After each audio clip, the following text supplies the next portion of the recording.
বিজ্ঞানীরা যা গবেষণা করে আবিষ্কার করেন, সব আবিষ্কারের রায় সব সময় সফল থাকে না। 10 বছর পরে এটা বিফল হিসাবে প্রমাণিত হয়।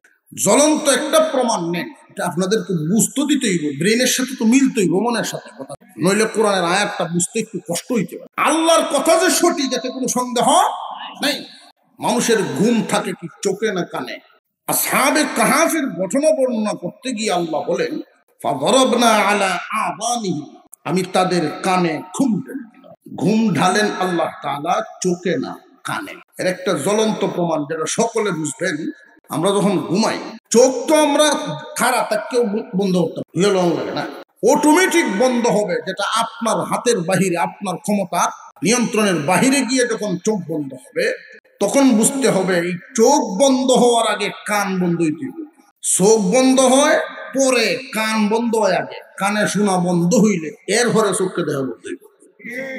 আর ঘুম যখন ভাঙ্গে, আপনি চোখ বন্ধ হইলে কানে শোনা আরম্ভ হবো আগে। কানে শুনলে এর ঘরে চোখ খুলে ঘুম ভাঙ্গে।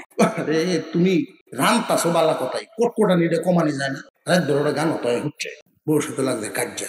তোর এই যন্ত্রণা, তোর এই মুরগির বাচ্চারা সেউ সেওয়ানি যন্ত্রণা আমি ঘুমাইতাম না। কেউ সেউ সেউ হয় কি এই অ্যাটাকটা কি তার সূক্ষ্ম করে না? কেন? কোরআনের কথা যে সঠিক, কোনো সন্দেহ আছে না নাই? যে বিষয়টা আপনার আকলের সাথে মিলতেছে না, বুঝবেন আপনার বুঝ আসতেছে না, আপনি বুঝতে অযোগ্য, আপনার বুঝের কমতি। কোরআনের রায় সঠিক, রসুলের বাণী সঠিক, আপনার বুঝার ভুল আছে। এই জন্য হয়তো পুরাপুরি মাতার সাথে বুঝের সাথে মিলতেছে না, নিজের সিলিন্ডার। একজন শিক্ষক ক্লাসে জিজ্ঞাসা করলেন সায়েন্সের মেডিকেল বিভাগে, বলতো মানুষের ঘুম কোথায় থাকে? সকলেই একসাথে উত্তর দিলেন চোখ। ঘুম কই থাকে? মানুষ কি দিয়ে ঘুমায়? সাধারণত চোখ দিয়ে, এটাই তো বোঝা। কিন্তু কুরআনুল কারীম বলে না, মানুষ ঘুমায় কানে, চোখে না। কোরআন বলে ঘুমায় কিন্তু কানে। অনেক মানুষ দেখবেন ছায়ের উচা শুরু করে হুড়া ঘুম আছে না নাই? তাহায় রুচি বোঝা যায়, অথচ ঘুমো। কোরআন বিজ্ঞানময়, জ্ঞান বিজ্ঞানে বড়া কোরআনুল কারীম নিলে এখান থেকে নিতে পারো। যদি মিলাইতে চাও যে তোমরা ঠিক আছে না বেঠিক আছে, নয় মিলাও। যদি দেখে যে না মিলে না, তাহলে বুঝবার ঠিক হইছে না। কাঁঠারা দেখে তখন আমার স্মরণ হয়ে গেছে, সবুজ কালারের যদি কাঁঠা আল্লাহ দিতে পারেন, তাহলে মাছও সবুজ হইতে পারে। অনেক কথা আমাদের বুঝমতো হবে না, তাই বলে ইসলামের কথা যে বেঠিক এটা ধারণা করা যাবে। আল্লাহ যা বলেছেন সব সঠিক, আল্লাহ যা নিষেধ করেছেন সব আমাদের জন্য ক্ষতিকর। হয়তো আমার বুঝে না আসতে পারে, কিন্তু আল্লাহর কথাই সঠিক। আল্লাহ পাক রব্বুল আলামিন আমাদেরকে জান্নাতে নিবেন, মেহমান বানায়া রাখবেন। তবে কথা কিন্তু শুরুতে রয়েছে দুইটা। মহান আল্লাহ পাক রব্বুল আলামিন বলেন, জান্নাতে যাবে কারা? ইন্নাল্লাযীনা আমানু ওয়া আমিলুস সালিহাত, ঈমানদার যারা জান্নাতে যাবে তারা। নেক আমল যার যত বেশি, জান্নাতের মুখ বিলাসও তত বেশি। এই দুনিয়ার জমিনে দেখবেন যার যত টাকা বেশি, বিলাসিতাও তার বেশি। আখিরাতের টাকার কোনো দাম নাই, নেকির দাম। টাকার কোনো দাম নাই, নেকির দাম। এই নেকিওয়ালা মানুষটা, যার যত নেকি বেশি, জান্নাত তার সুন্দর বেশি। মুসলমান ইমানদার ভাইরা আমার, নেক আমল কারে কয় এটা বুঝতে হবে। আমল শব্দের অর্থ হইল কাজ। নেক অর্থ ভালো, ভালো কাজ। সব ভালো কাজ নেক আমল না, সব ভালো কাজ নেক আমল না। যেই কাজটা ইবাদতের উদ্দেশ্যে আল্লাহর রাসূলের সুন্নত তরিকায় করা হয়, যেই কাজটা সুন্নত তরিকায় আল্লাহ সন্তুষ্টি অর্থাৎ ইবাদতের উদ্দেশ্যে করা হয়, এটা নেক আমল। এবং জীবনে একবার করাই না, জীবনে বারবার করার নাম ওই রইল আমল। একবার করলে আমল না, এটারে ফেইল কয়। একবার করলে ফেইল। বারবার যেটা হয় এটার নাম আমল। আমি বুঝতাম না আগে, একদিন একবার আইসে উনি তো তাবিজ দিতে এসে জীবনে শুনছো না তাবিজ দিতে, আপনি বাড়ি শুনছি হু দেওয়াইতে আনছি আমার চেহারা কি তুইছে কইটা পেশাবের আমল হয়েছে, পেশাবের আবার আমল হয় কেমনি বেটা, প্রতিদিন বিজনেস মুখে। তখন আমার বুঝে হয়েছে যেই কাজ বারবার করে এটারে আমল কয়। কেমন বুঝলে? এটা বুঝতে সহজ হয়ে গেছে। ওরূপে ব্যবহৃত যেই কাজ বারবার বারবার বারবার একবার করলে এটার নাম আমল, বারবার বারবার এটার নাম। পেশাব কি আমরা জীবনে একবার করলে হইব না বারবারই লাগে? ঘুম একবার করলে হইব না বারবার? আমাদের যেই কাজগুলো আমাদের বারবার করা লাগে, একাধিকবার করা লাগে। আল্লাহর হুকুম যেই কাজটা বারবার করা লাগে, 5 ওয়াক্ত নামাজ, রোজা, মহান আল্লাহ পাকের হুকুম যাকাত, আল্লাহর যত হুকুম আছে যেটা বারবার করা লাগে, তুমি দুনিয়ায় থাকবা যতদিন পালন করবা ততদিন। আর একটা কাজ নেক কাজ হবে তখন, নবীজির সুন্নত তরিকায় হইব যখন। এখন আমরার কিন্তু ভাই বদ অভ্যাস আছে। হাদিস একটা তিলাওয়াত করেছি, এই হাদিস কানের তর্জমাটা বুঝায় আলোচনা শেষ। আল্লাহর রাসূল বলেন আদ-দুনিয়া মাযরাআতুল আখিরাহ, দুনিয়া হইল আখিরাতের ক্ষেত। আখিরাতের কি? জমিন। জমিন দুনিয়া যদি আখিরাতের জমিন হয় তাহলে আপনাদেরকে নিয়ে জমিনের ব্যাপারে আলোচনা করলে তো সহজ। কোন জমিনে মেহনত ছাড়া ফসল ফলে না। কোন কৃষকে যদি ফসল ফলাইতে চায় মেহনত লাগবো না, লাগতো না। কিন্তু যদি কয় যে না জমিন ও ঘাস হোক তাহলে মেহনত লাগবো না, অটোমেটিক হয়। বুঝে আসতেছে? কত 2-3 জনের কইতেছে খেলা খেলা ঘুমা আত্মখান দিয়ে একটু দেখি।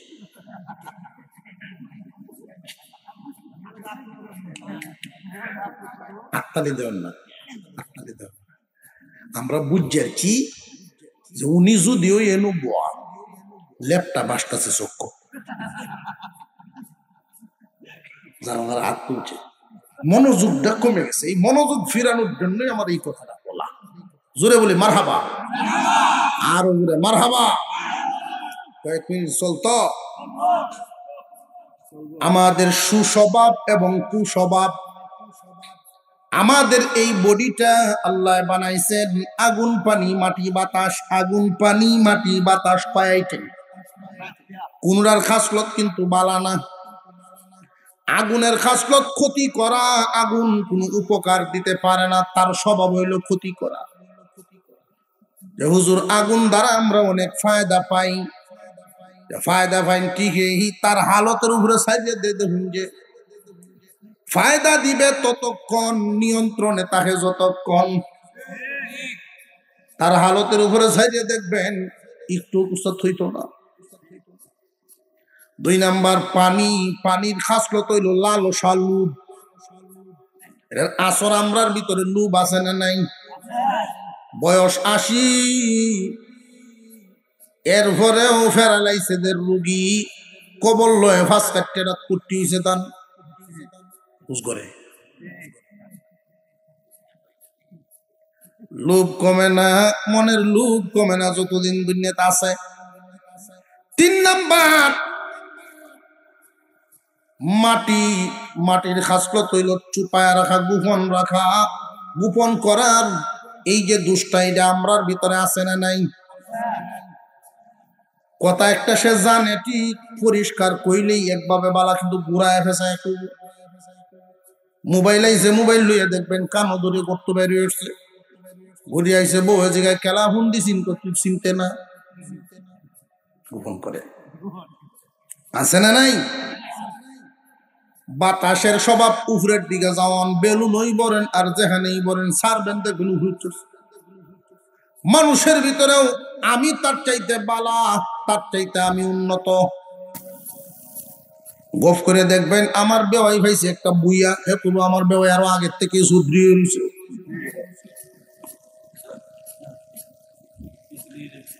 মানুষের ভিতরে যেই চার বস্তু দিয়া মানুষ বানাইছেন কোনটার খাসলত ভালো না। এই জন্যই আমাদের মধ্যে যদি সুস্বভাব আর কুস্বভাব, কুস্বভাব আমাদের মধ্যে কুঅভ্যাস হওয়ার জন্য মেহনত লাগতো না, অটোমেটিক হইব। কুস্বভাব প্রতিষ্ঠিত হওয়ার জন্য, কুস্বভাব আমাদের মধ্যে হওয়ার জন্য অটোমেটিক হইব। আর সুস্বভাব প্রতিষ্ঠার জন্য মেহনত করতে হইব। জমিনে মেহনত ছাড়া যেমন ফসল হয় না, আপনার আমার জীবনে নেক আমলের অভ্যাস করতে হইল, মেহনত ছাড়া হবে না। নেক আমল কোনটা?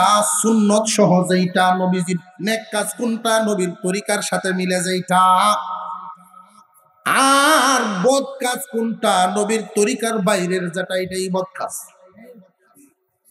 বদ কাজ শিকার জন্য কোন জায়গায় যাওয়ান লাগবো কেউ ধরো। বদ কাজ অভ্যাস করার জন্য কোনো মেহনত করন লাগবো না, অটোমেটিক। আপনি ভালো হওয়ার অভ্যাস ছেড়ে দেন, খারাপ হইবেন অটোমেটিক। কেন জানেননি? এই দুনিয়ার জমিনে যা আছে, আমরা যা কিছু দেখি বা না দেখি, কোনটার নিজস্ব কোনো গুণ নাই, সব দোষী। গুণ যদি বের করতে হয় তার পিছনে মেহনত করতে হয়।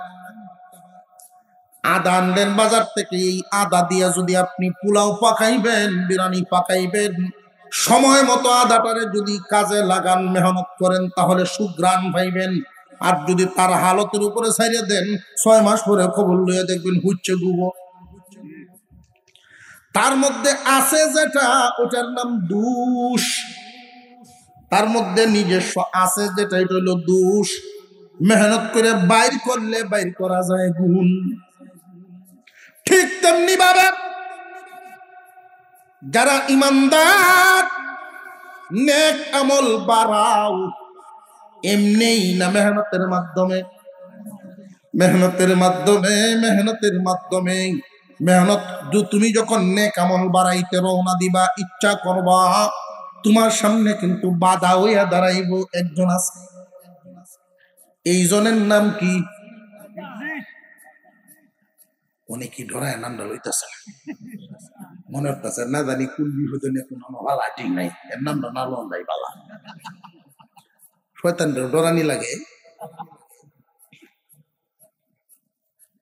ইয়া আইয়ুহাল্লাযীনা আমানু দুখুলু ফিস-সিলমি কাফা। হে ঈমানদারেরা, পরিপূর্ণভাবে ইসলামের ভিতরে দাখিল হইয়া যাও। আদা মাদা মুসলমান না হইয়া পূর্ণ মুসলমান হও। পূর্ণ মুসলমান হইবা কেমনে? তোমার কাজ কাম যখন নবীর তরিকায় হইব, তখন এই কাজ কামগুলো নবীর তরিকায় যখন তুমি করা শুরু করবা, মেহনত যখন শুরু করবা, তখন শয়তান তোমার কাছে বাধা হইয়া দাঁড়াইব। কেমন বাধা হয়? একটা উদাহরণ দিলে সহজেই বুঝবেন। বাথরুমে ঢুকার সময় কোন ভাও আগে দেওয়ান লাগে? সাজি যাইতে থাকে, এটা হইল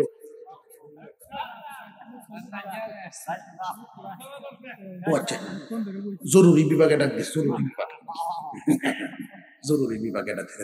ইনশাল্লাহ বেটা আমি দোয়া খায়া, ইনশাল্লাহ দোয়া খাইতাম না, কিন্তু আর কয়েক মিনিটের ভিতরে দোয়া হয়ে যাইব। জরুরত সেরে প্রত্যেকে আয়া আখিরি মোনাজাত সেরে তারপর আমরা রওনা দিতাম। ভাই একটা উদাহরণ দিলে সহজে বুঝে। পরিপূর্ণভাবে যে ইসলামে ঢোকার জন্য আল্লাহ বললেন, আদা মাদা মুসলমান আমরা, পুরাপুরি মুসলমান না। পরিপূর্ণ মুসলমান হবে একজন মানুষ তখন নবীর তরিকায় জীবনটা সাজাইব। যখন সাজানো শুরু করতে গেলে শয়তানের দুকা, কেমন দুকা? উদাহরণ বলছিলাম, বাথরুমে যাওয়ার সময় কোন পাও। এই মাসালা কিন্তু অনেক মুসলমানই জানে। বাম্পা দিয়া যে দুজন লাগে, এই কথাটা অনেকেই জানে, কিন্তু পালন করার বেলায় শয়তানের দুকায় পড়ে। কেমন দুকায় পড়ে? কারণ এই সময় কোন ভাও দিয়া ঢুকছে মন হই নাই, যখন গিয়া রেডি হইতাছে এই সময় মন হইছে আমি তো ডাইন ভাও দেয়াছি। আচ্ছা আর একবার ঠিক করাম নে, এই যে আর একবার ঠিক কর মনে, ওইটাই শয়তানের দোকা। যদি এই সময় আপনি মেহনত শুরু করে দেন, না ডান পা দিয়া ঢুকছি আমি বের হয়ে যাব, নতুন করে ঢুকবো বাম পা দিয়া, এটা মেহনত। খানা খাওয়াত বৈশা গেছেন, দস্তরখান ছাড়া সামনে খানা দিয়ে দিছে, আপনি যদি স্টপ করেন যে না খানা শুরু হবে না যতক্ষণ দস্তরখান আসে না। দস্তরখান বিছায়া খানা খাওয়া নবীর সুন্নত, এই কথা জানে না কয়জন? মুসলমানরা সবাই জানে, বেশিরভাগ মানুষই জানে দস্তরখান বিছায়া খানা খাওয়া, কিন্তু এখন তো দস্তরখান সারা খানা খাইতেছি আমরা। ক্ষুধা নিবারণ হবে কিন্তু নেক কাজ হবে না। ওইটা নেক আমল হবে তখন, সুন্নত তরিকায় খানা খাওয়া হবে যখন, এই খানার দ্বারা মনের তৃপ্তিও পাইবেন তখন।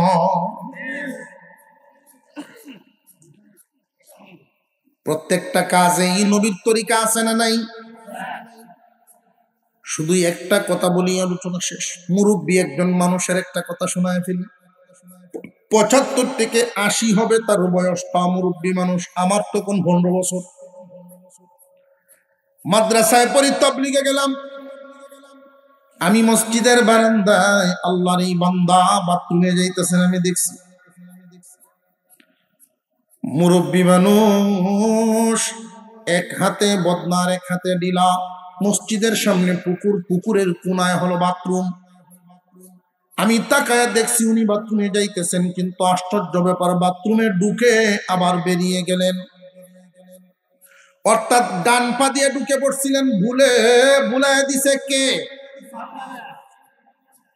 কিন্তু এখন আমি তো আমার এই কাজটারে নেক কাজ বানাইতে হবে, নবীর তরিকায় যদি করতে হয় পিছায়া আসতে হবে, আইসা বাম পা দিয়ে ঢুকতে হবে।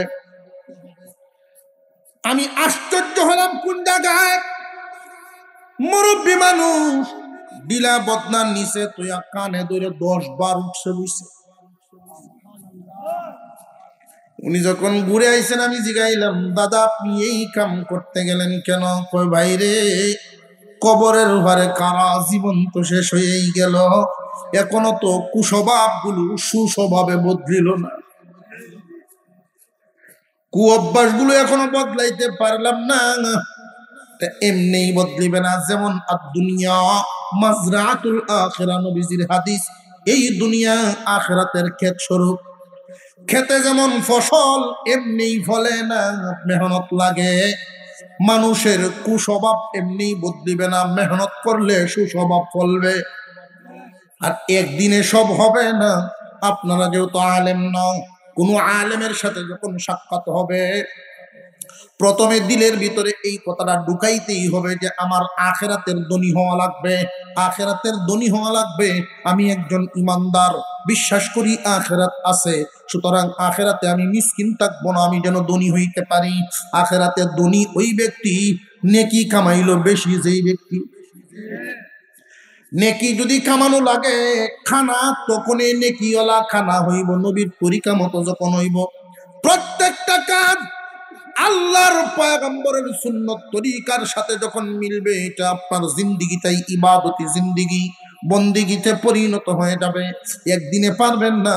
আলেমদেরকে জিজ্ঞাসা করবেন, ওগো আলেম, হুজুর আমারে শিখায়া দেন, আমার নবী কেমনে খাইতেন আমারে দেখায়া দেন। যখন আপনি শিখে ফেলবেন, কয়েকদিন যত্ন সহকারে এটারে যত্ন করতে হইব, যত্ন সহকারে যখন খানা খাইবেন, তখন অভ্যাসে পরিণত হয়ে যাইব। আপনারা খানা দেওয়ার আগেই চিন্তা করবেন, ঘরে ঢুকবার আগে, আইরে এই ঘরে আইছি দস্তরখান আছে কিনা। প্রথমেই চিন্তা এসে যাইব আপনার মধ্যে, নবীর তরিকায় হইল কিনা, আল্লাহর রসুলের তরিকায় হইল কিনা। এইভাবে অভ্যাসে পরিণত করতে হবে। এইভাবে যদি মেহনত করতে পারি, মেহনত করতে করতে এমন মানুষও দুনিয়ার থেকে গুজর হয়েছেন। আল্লাহ পাকের এমন বান্দাও ছিলেন। হাজী ইমদাদুল্লাহ মুহাজির মক্কি জিজ্ঞাসা করেছেন, রে রশিদ আহমদ গঙ্গোহী রহমতুল্লাহি আলাইহিকে জিজ্ঞাসা করছেন, রশিদ আহমদ শরীয়তের বিধানগুলোর উপরে তোমার আমলের হালত কি? রশিদ আহমদ গঙ্গোহী জবাব দিয়েছিলেন, শরীয়ত মেরে তবিয়ত হো গই, শরীয়তের বিধি বিধান হুজুর আমার অভ্যাসে পরিণত হয়ে গেছে। অভ্যাসে যে পরিণত হয়েছে, শরীয়তের বিধানগুলো যে অভ্যাসে পরিণত হয়েছে, এটা কি এমনি হয়েছে না মেহনতের মাধ্যমে? আল্লাহ পাক রব্বুল আলামিন আমাদেরকে যেন মেহনত করার তৌফিক দেন। এমনি হইতো না রে বাবা, এমনি হইতো না। আশরাফ আলী থানভী রাহমাতুল্লাহি আলাইহির দরবারে একজন জজ সাহেব গেছেন। জজ, হুজুর আমার একটা শর্টকাট পথ দেখায় দেন, শর্টকাট যাতে আল্লাহ ভাইতাম পারি, আল্লাহর জান্নাতে যাইতে পারি, একটা শর্টকাট পথ দেখা পারি। এটি তুমি চাই? কোন ফির যদি এই এলাকায় কয়জন নামাজ লাগতো না, এটা আমি দেখাম নে মুড়িদের অভাব হইব। সরে হয়েছে, সরে হয়েছে। জান্নাতের রাস্তায় একটাই, কোনাকুনি কোনো পথ নাই। জান্নাতের রাস্তা একটাই, সিরাতুল মুস্তাকিম। সিরাতুল মুস্তাকিম আল্লাহ পাক শিখায়া দিয়েছেন কি, কোন রাস্তা চাইবে জান্নাতে যাওয়ার জন্য, কোন রাস্তা চাইবা? ইহদিনাস সিরাতাল মুস্তাকিম। সিরাতে মুস্তাকিম একমাত্র পথ, যেই পথ গিয়ে জান্নাতের দরজাত লাগছে, আর কোনো পথ নাই। সিরাতে মুস্তাকিম কোনটা? ইহদিনাস সিরাতাল মুস্তাকিমের ব্যাখ্যা তো এই আয়াতের ভিতরে আছে। আর এক আয়াতে আল্লাহ বলেন নবীজির পথ, ওয়া আন্না হাযা সিরাতি মুস্তাকিমান ফাত্তাবিউন, অনুসরণ করো, ওয়ালা তাত্তাবিউ খুতুওয়াতিশ শাইতান, শয়তানের পথ অনুসরণ করিও না। নবীর তরিকাটাই হলো সিরাতে মুস্তাকিমের পথ। আশ্চর্য লাগে, বিয়ে শাদীতে পর্যন্ত সুন্নত নাই। বিয়ে শাদী একটা ইবাদত, সুন্নত তরিকা নাই। সুন্নত শুধু কবুল খান কয় আর একজন মুন্সি নেই, খালি কোন রকম দায় ভার সারানির লাগে। অথচ যদি কাউরে পরামর্শ দেওয়া হয় ছেলেটারে বিয়ে করাবেন, মেয়েটারে বিয়ে দিবেন, মসজিদে করেন এই অনুষ্ঠানটা। মসজিদে যারা থাকবেন বেনামাজি না নামাজি? অনেক নাফরমান নাদান মূর্খ, তারা উত্তর দেয় কি জানেননি? আমি কি ফকির মিসকিন নাকি যে মসজিদও করণ লাগবো? আমার বাড়ির জায়গা নেই। তোর বাড়ির জায়গা ডাকলে পিনে কোনো বেশ কম নাই। আল্লাহর ঘর মসজিদের কদর বুঝলে না, বুঝলে না রে। মসজিদের মেহমানদের দাম, নামাজিদের উপস্থিতিতে বিয়ে বরকত হবে, সুন্নত তরিকার বিয়ে বরকত হবে। বিয়ে শাদী যে আমরা করাই, সুন্নত তরিকা নাই, নিয়ম নীতি নাই, এই কারণে পরে নেক সন্তানও নাই। বিয়েটার মধ্যে শয়তান তাকে, ফেরেশতা যখন তাকে না, নেক সন্তান আর হয় না। জান্নাতে যদি যাইবার চান স্বামী স্ত্রী একসাথে, ইচ্ছা আছে না? জান্নাতের ভিতরে ঢুকবেন। এই জান্নাতে আল্লাহ পাক যেই নিয়ামত রাখছেন, জান্নাত এবং জাহান্নাম, জান্নাত জাহান্নামের আলোচনায় 2000 আয়াত। পরকাল নিয়ে শুধু আলোচনা 2000 আয়াত। আল্লাহর রাসূল সাল্লাল্লাহু আলাইহি ওয়াসাল্লাম এক কথায় বুঝায় দিলেন, জান্নাত এমন একটা ঠিকানা, মনে যা চায় তাই হবে, মনে যা চায় তাই হবে। আপনি হুকুম দিবেন, মনে মনে সামনে হাজির। নাস্তা করবেন সকাল বেলায়, প্রথম দিন যেই দিন জান্নাতে ঢুকবো 80টা প্লেট দেওয়া হবে নাস্তা। নাস্তাটা খাওয়াই দিই। কয় প্লেট? এই 80টা প্লেট নাস্তা হবে। আইটেম হবে রুটি আর মাছের কলজা। পছন্দ হয়েছে না অনেক। রুটি আর মাছের কলিজা বোনা এই আইটেম দিয়ে জান্নাতীদের মেহমানদারি করা হবে প্রথম নাস্তা। রুটিটা আমাদের এই হোটেলগুলোর ময়দার রুটির মতো না, এই রুটিটা হবে এত সুস্বাদু।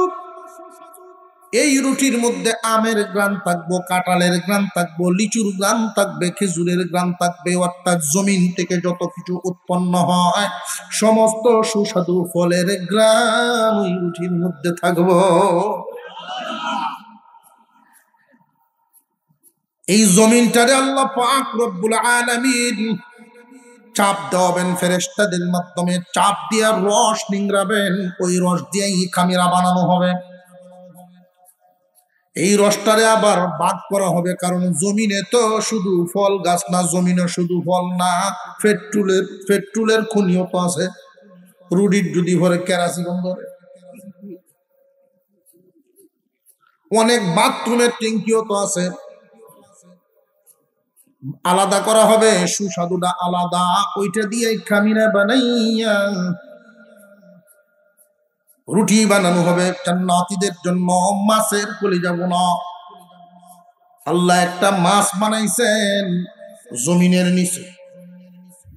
তাম পৃথিবী একটা পাথরের উপরে, ওই পাথরটা একটা মাছের পিঠের উপরে।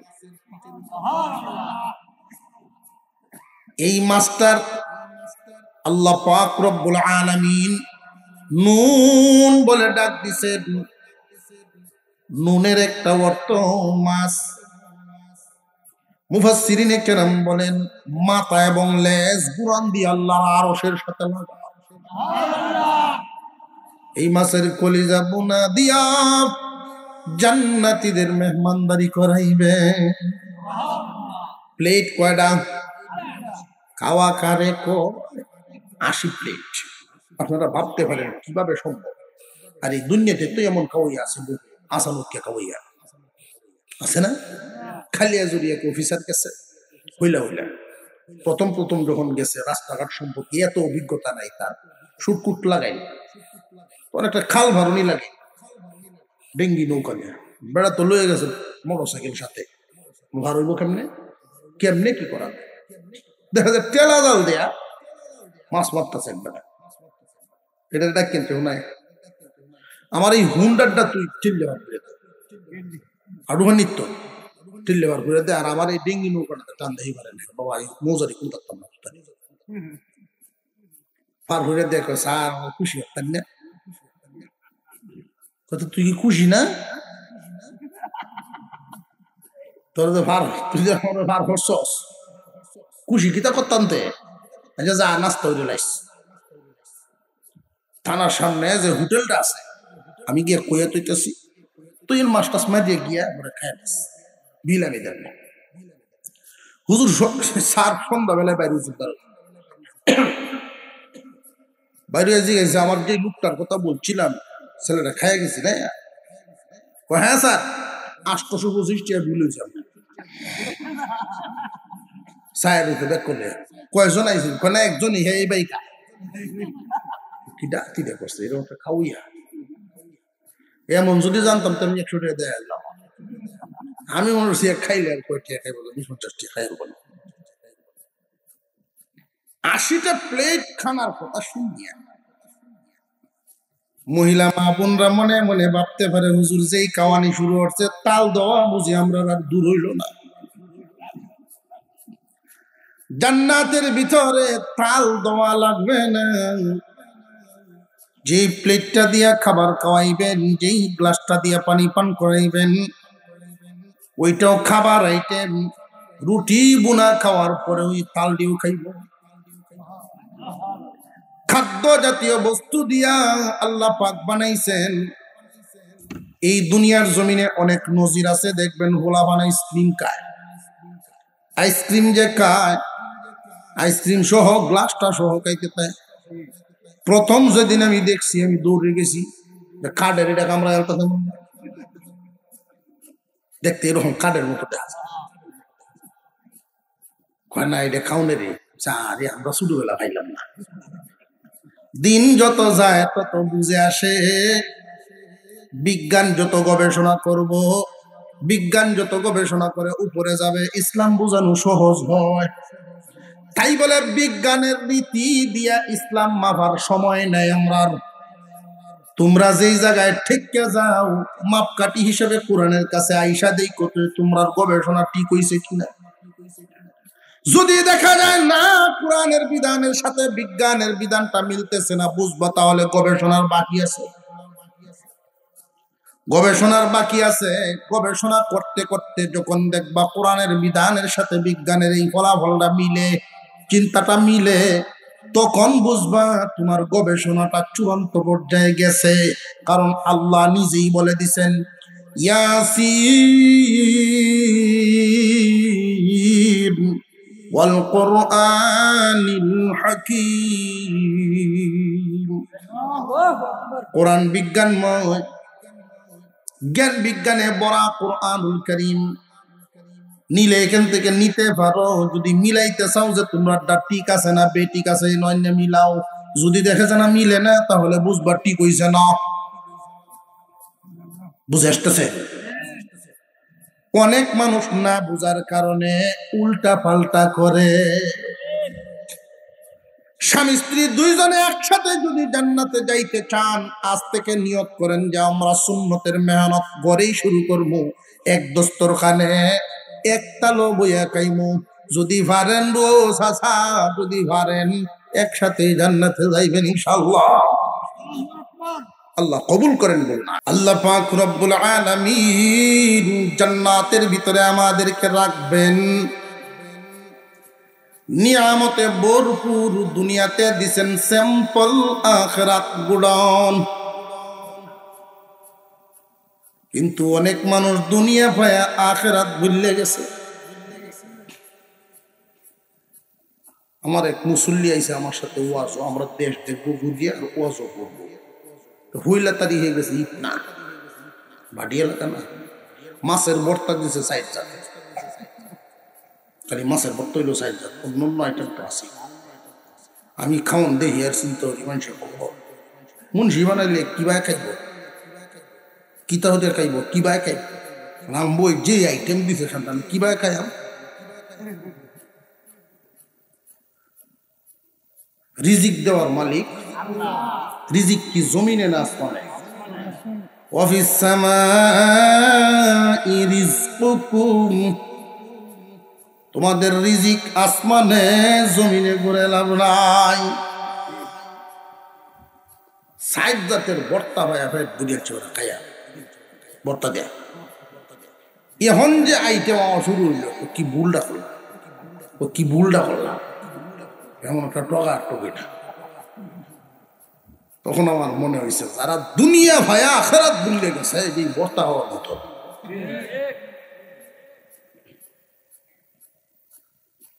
এই দুনিয়ার জমিনে আল্লাহ স্যাম্পল দিছেন, আখেরাত গুডাউন। এক দুইটা নিয়ামত বলি, জান্নাতের ভিতরে এখনো আমরা ঢুকি নাই। জান্নাতের গেটের সামনে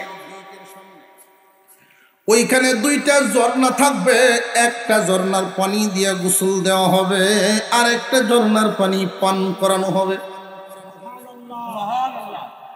যেই মাত্র ঝর্ণার পানি দিয়ে গোসল দেওয়া হবে, আমরা এইখানে যারা আছি তামাম দুনিয়ার জান্নাতীরাই কেউ এইরকম আর থাকবো না, কেউ আর এমন থাকবো না। প্রত্যেকের বডি হবে আদম আলাইহিস সালামের বডির মতো।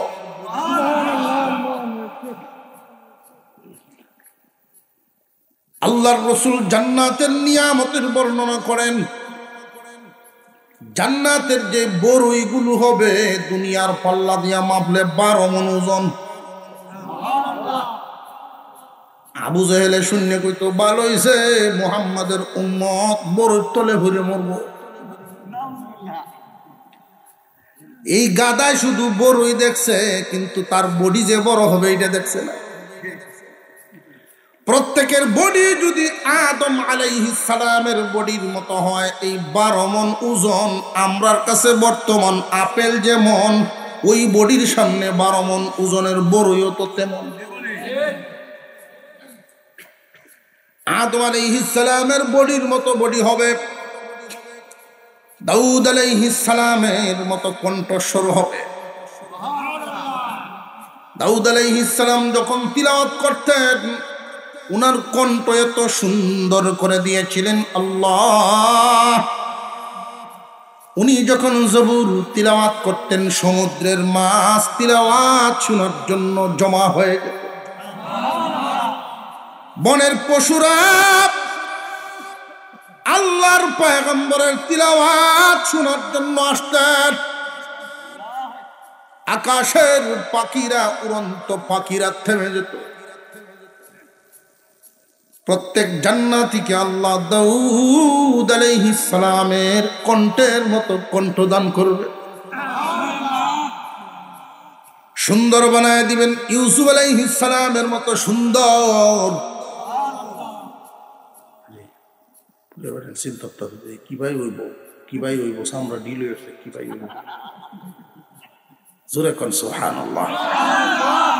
প্রত্যেকের বয়স হবে 33 বছর। কয় বছর? বুড়িটা বসতে না চক্ষ। মুরব্বী একজন খারাই আমার একদিন জিগাইছে, হুজুর আমি যেই দিন জান্নাতে যাব, বাবুল্যের মাও যাইব, উনি গেলে আপনার কি সমস্যা? ওই 35 বছর আমার জ্বালায় হচ্ছে রাখছে আর না। এই মানুষগুলো বেহেশতে যাইতে বেটা রাজি না। আমি বললাম জান্নাতের সামনে একটা ঝর্ণা আছে, তাসামিয়া। যদি এই জুরি একসাথে আল্লাহ জান্নাতে দেন, ওই ঝর্ণার পানি পান করার সাথে সাথে কার্যে বললেন, জান্নাতে থাকার পরিবেশ, জান্নাতে থাকার মানসিকতা তৈরি করেই আল্লাহ জান্নাতে ঢুকাইব। যেই মাত্র জান্নাতের ভিতরে ঢুকবে, জান্নাতে এমন এমন কিছু বালাখানা আছে, ইউরা যাহিরুহা মিন বাতিনিহা ওয়া বাতিনুহা মিন যাহিরিহা।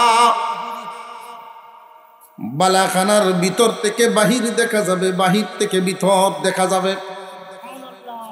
এত সুন্দর বালাখানা, এত সুন্দর কারুকার্যওয়ালা। সামনে একটা হাউস থাকবে, হাউসের মধ্যে এমন এমন মাছ, সোনালী রূপালী সবুজ রঙের মাছ। সবুজ রঙের মাছ আবার হয় কেমনে? সোনালী দেখছি, রূপালী দেখছি, সবুজ তো দেখলাম না। এই আমার বুঝ আগে হয়েছেন, গত 1-2 মাস আগে হইব।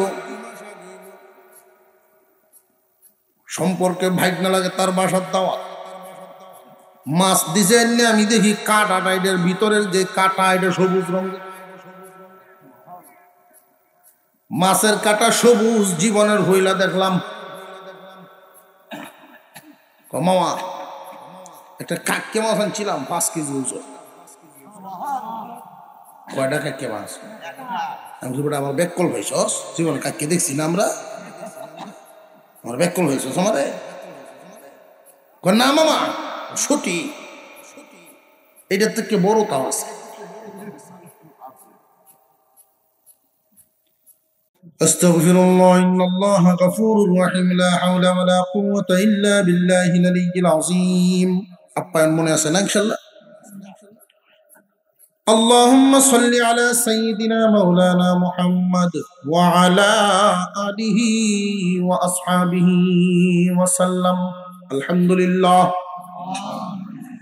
الحمد لله رب العالمين، والصلاة والسلام على رسوله الكريم وعلى آله وأصحابه أجمعين. ربنا ظلمنا أنفسنا وإن لم تغفر لنا وترحمنا لنكونن من الخاسرين. ربنا آتنا في الدنيا حسنة وفي الآخرة حسنة وقنا عذاب النار يا رب العالمين. يا الله, গভীর রজনীতে নজুলে রহমতের সময় আল্লাহ তোমার শাহী দরবারে আমরা একদল গুনাহগার নাফরমান, তোমার নিয়ামত খাই কিন্তু তোমার হুকুম পুরোপুরি পালন করি না।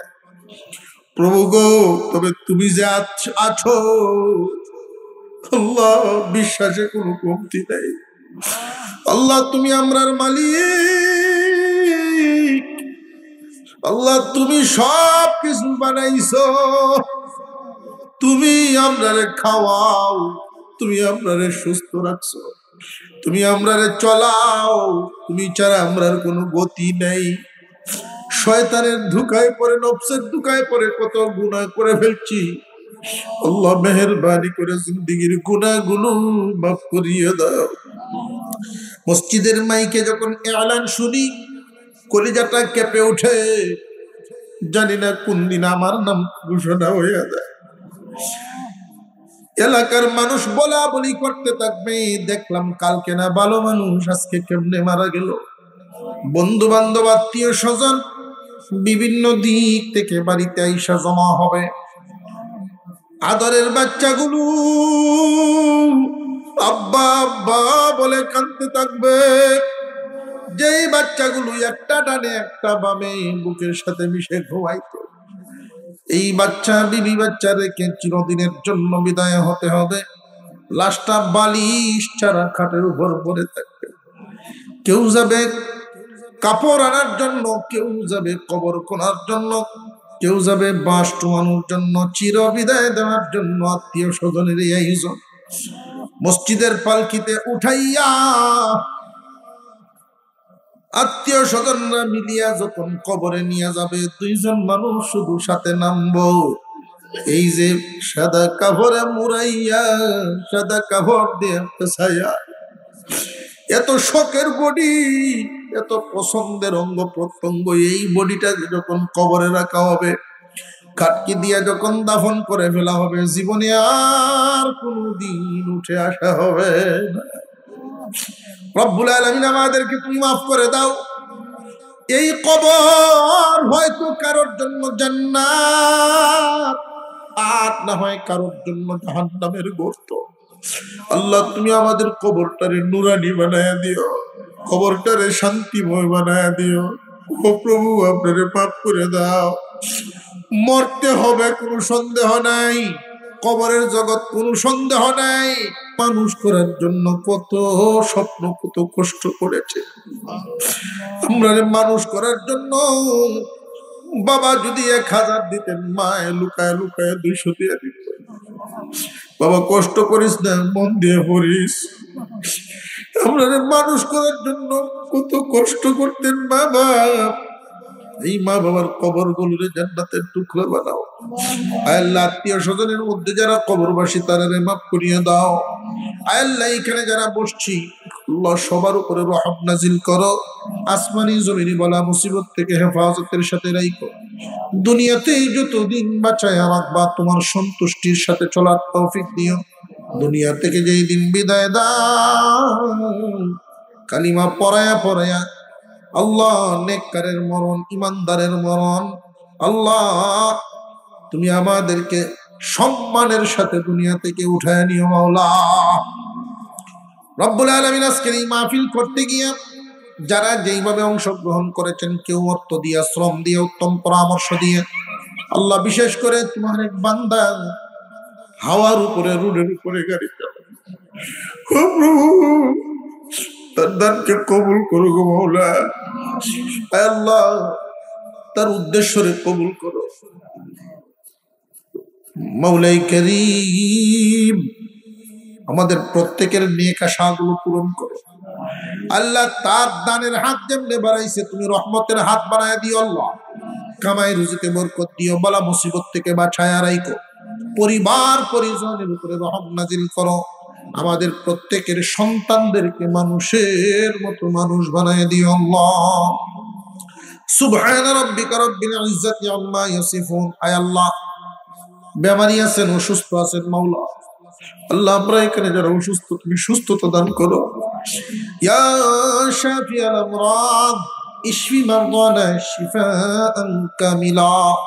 ইয়া হাল্লাল আল মুশকিলাত واحلل مشكلاتنا في الدنيا والآخرة يا ستار العيوب استر عيوبنا في الدنيا والآخرة يا رب العالمين দুনিয়া এবং আখিরাতের কল্যাণ তুমি দান করো রব্বানা আতিনা ফিদ দুনিয়া হাসানাতাও ওয়া ফিল আখিরাতি হাসানাহ ওয়া কিনা আযাবান নার সুবহান রাব্বিকা রাব্বিল ইজ্জাতি আম্মা ইয়াসিফুন ওয়া সালামুন আলাল মুরসালিন ওয়ালহামদুলিল্লাহি রাব্বিল আলামিন আমিন বিরহমাতিকা ইয়া আরহামার রাহিমিন